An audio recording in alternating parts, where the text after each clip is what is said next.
Hello friends, welcome to my channel. ನಾನಿವತ್ತು chicken sukka ಮಾಡ್ತಾಯಿದ್ದೇನೆ ಮಂಗಳೂರು ಸ್ಟೈಲಲ್ಲಿ. ಇದರಲ್ಲಿ ಚಿಕನ್ 2.8 kg ಅಷ್ಟು ಉಂಟು. ಈ ಸ್ಪೂನಲ್ಲಿ ತೋರಿಸ್ತಾ ಇದ್ದೇನಲ್ಲ, ಅದರಲ್ಲಿ 4.25 ಸ್ಪೂನು ಧನಿಯಾ ಮತ್ತು 1.5 ಸ್ಪೂನಿಗಿಂತ ಸ್ವಲ್ಪ ಜಾಸ್ತಿ ಜೀರಾ ಹಾಕಿದ್ದೇನೆ. ಮತ್ತು ಅರ್ಧ ಸ್ಪೂನು ಮೇಥಿ ಮತ್ತು 1 ಸ್ಪೂನಷ್ಟು ಫುಲ್ಲು 1 ಸ್ಪೂನಿಗಿಂತ ಜಾಸ್ತಿ ಪೆಪ್ಪರ್ ಹಾಕಿದ್ದೇನೆ.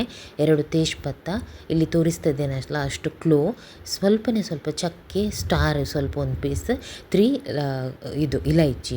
ಜಾಸ್ತಿ ಗರಂ ಮಸಾಲ ಹಾಕೋದಿಲ್ಲ. ಕೆಲವರು ಗರಂ ಮಸಾಲ ಹಾಕದೆ ಹಾಗೇ ಮಾಡ್ತಾರೆ. ನಾನು ಸ್ವಲ್ಪ ಗರಂ ಮಸಾಲ ಹಾಕ್ತಾಯಿದ್ದೇನೆ. ಮತ್ತು ನಾನಿಲ್ಲಿ ಗಿಡ್ಡ ಮೆಣಸು ಯೂಸ್ ಮಾಡ್ತಾಯಿಲ್ಲ, ಇದು ಬ್ಯಾಡಗಿ ಚಿಲ್ಲಿ ಯೂಸ್ ಮಾಡ್ತಾಯಿದ್ದೇನೆ. ಅದಕ್ಕೋಸ್ಕರ ಪೆಪ್ಪರ್ ಸ್ವಲ್ಪ ಹಾಕಿದ್ದೇನೆ ನಾನು. 2 ಮುಷ್ಟಿಯಷ್ಟು ಹೀಗೆ ಬ್ಯಾಡಗಿ ಚಿಲ್ಲಿಯನ್ನು ತಗೊಂಡಿದ್ದೇನೆ.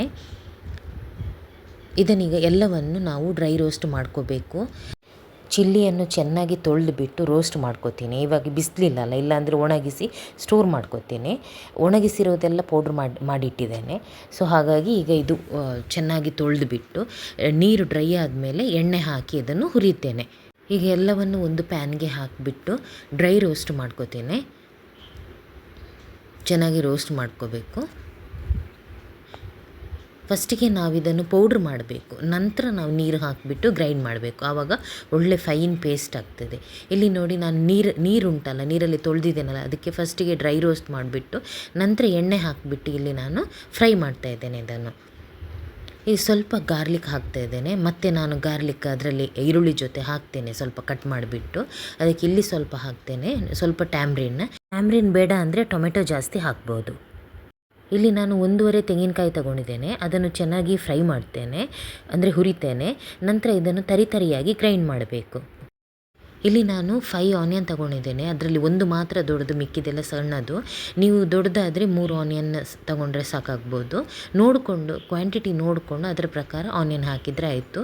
ಇಲ್ಲಿ ನಾನು ಆನಿಯನನ್ನು ಚೆನ್ನಾಗಿ ಸ್ಲೈಸ್ ಮಾಡಿಕೊಂಡು ಕರಿಪತ್ತ ಜೊತೆಗೆ ಫ್ರೈ ಮಾಡ್ತೇನೆ. ನಾನು ಇಲ್ಲಿ ಗಾರ್ಲಿಕ್ ಸಣ್ಣ ಪೀಸ್ ಮಾಡಿ ಯಾವಾಗಲೂ ಫ್ರೈ ಮಾಡ್ತೇನೆ. ಅದು ಮರ್ತೋಯಿತು, ಅದಕ್ಕೆ ನಾನು ಲಾಸ್ಟಿಗೆ ಆ್ಯಡ್ ಮಾಡ್ತಾಯಿದ್ದೇನೆ. ಇದರಲ್ಲಿ ಒಂದು ಟೊಮೆಟೊ ಹಾಕಿದ್ದೇನೆ. ಇಲ್ಲಿ ನಾವು ಗಾರ್ಲಿಕ್ ಕಟ್ ಮಾಡಿ ಹಾಕಿದರೆ ತುಂಬ ಚೆನ್ನಾಗಿ ಬರುತ್ತೆ. ಈಗ ನಾನು ಹುರಿದ ಮಸಾಲ ಉಂಟಲ್ಲ, ಅದನ್ನು ಪೇಸ್ಟ್ ಮಾಡಿದ್ದೇನೆ. ಅದನ್ನು ಫಸ್ಟಿಗೆ ಹಾಕಿಬಿಟ್ಟು ಇದರ ಜೊತೆಗೇ ನಾನು ಚಿಕನನ್ನು ಬೇಯಲಿಕ್ಕೆ ಇಡ್ತೇನೆ.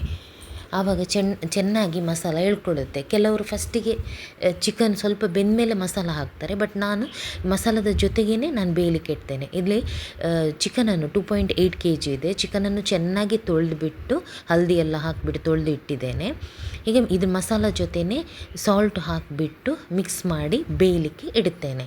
ಇಲ್ಲಿ ಹಲ್ದಿ ಮತ್ತು ಸಾಲ್ಟನ್ನು ಇದು ಪಿಂಕ್ ಸಾಲ್ಟ್, ಅದನ್ನು ನಾನು ಮಿಕ್ಸ್ ಮಾಡ್ತೇನೆ. ಮತ್ತು ಬೇಕಾದರೆ ಸಾಲ್ಟ್ ನೋಡಿಕೊಂಡು ಹಾಕ್ಬೋದು ತೆಂಗಿನಕಾಯಿ ಹಾಕಿದ ಮೇಲೆ. ಈಗ ಎಲ್ಲವನ್ನು ಚೆನ್ನಾಗಿ ಮಿಕ್ಸ್ ಮಾಡ್ತೇನೆ. ನಾನಿಲ್ಲಿ ದೊಡ್ಡ ಸೈಜಿದು ಕಡಾಯಿ ಇಟ್ಟಿದ್ದೇನೆ, 32 ಸೈಜ್ ಏನೋ. ಇದರಲ್ಲಿ ಫುಲ್ಲು ಅಟ್ಲೀಸ್ಟ್ ಒಂದು 3 kg ಅಷ್ಟು ಚಿಕನ್ ಆಗ್ತದೆ ಇದರಲ್ಲಿ. ಸೊ ಈ ಥರ ಕಡಾಯಿ ಇದ್ದರೆ ಅಗಲದ್ದು ತುಂಬ ಒಳ್ಳೆಯದಾಗ್ತದೆ ನಮಗೆ ಚಿಕನ್ನದು ಇದೆಲ್ಲ ಮಾಡಲಿಕ್ಕೆ. ಜಾಸ್ತಿ ಇದ್ದರೆ ಟ್ರೈಪ್ಲೈ ಕಡಾಯಿ ಆದರೆ ತಳ ಹಿಡಿಯುವುದಿಲ್ಲ. ಈಗ ಲಿಡ್ ಕ್ಲೋಸ್ ಮಾಡಿ ಬೇಯಲಿಕ್ಕೆ ಬಿಡಬೇಕು.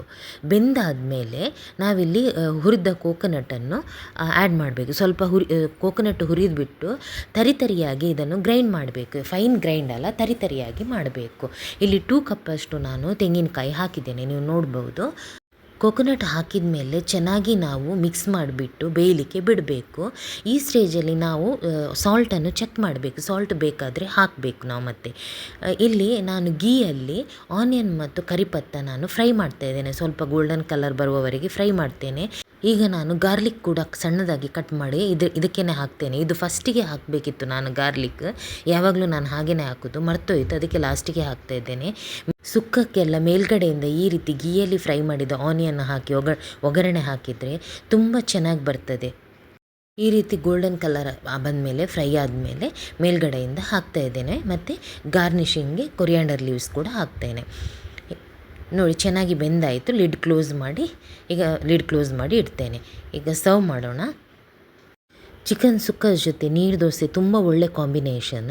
ಅದಕ್ಕೆ ಈ ರೀತಿಯೇ ಮಾಡಬೇಕು. ಅಂದರೆ ಜಾಸ್ತಿ ಡ್ರೈ ಮಾಡ್ತಾರೆ ಕೆಲವು ಸ್ಟಾರ್ಟರ್ಸ್ಗೆ ಮಾಡಿರ್ತಾರೆ. ಆ ರೀತಿ ಇದ್ದರೆ ನೀರು ದೋಸೆ ತಿನ್ನಲಿಕ್ಕೆ ಆಗೋದಿಲ್ಲ. ಈ ರೀತಿ ಇದ್ದರೆ ನೀರು ದೋಸೆಗೆ ಒಳ್ಳೆಯದಾಗ್ತದೆ.